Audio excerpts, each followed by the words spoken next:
Ex-lovers Paolo Contis and Lian Paz are both prepping up for new projects. Si Paolo, naghahanda para sa bagong soap na may working title na Katipunan.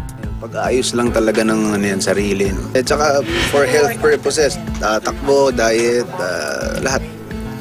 And yun, nagkataon na magsisimula na yung Katipunan, kaya sakto naman.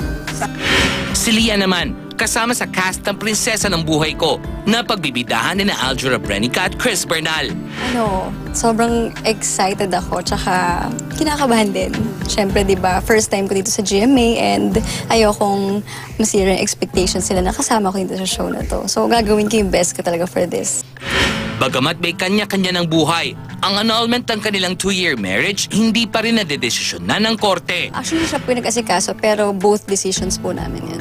Ayoko na actually po pag-usapan yun kasi nasa legal matters na siya. So, bayaan na lang po natin. Kung matapos po, tsaka na lang po kami siguro magsasalita.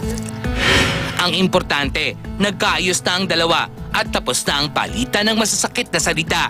Well, actually, na-appreciate ko si Pao on that part na hindi talaga niya ako pinatulan. Hindi siya nagsasalita. Hindi na lang siya nagsasalita. And dumating din yung time na nawala yung galit ko, dun kami nag-usap. She's actually magandang bagay na nangyari. Nananatiling bukas ang komunikasyon nila lalo na't para sa dalawa nilang anak na sina Sonia at Celine. Normally, my mom picks up the kids and then madalas pinupuntahan ako sa bubble gang ng mga bata.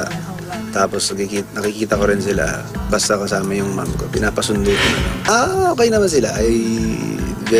Sonia is nag-aaral si Sonia. And ayun, basta I normally what's important is I see them. Pati kanya-kanyang love life, tila nasa ayos na rin. Matapos maintriga sa isang Cebuano businessman at cager, balitang may foreigner ngayon sa buhay si Lian. I wish! Hindi na magkatrabaho yun. Hindi na po ako magtatrabaho at magpapakayaman na lang ako, no? Ewan ko po. Ang tiniyak lang ni Lian, she is dating. Opo, meron po. Pero wala lang. Labas-labas lang pag may time. Date na. Friendly date lang, Hindi kami most of the time kasi lumalabas kami together with friends Pero mamaya mag-isa lang ako together with him. Wow, may ganun. Hindi, group date talaga. Tsaka kasi medyo napagod na rin tayo sa mga relasyon.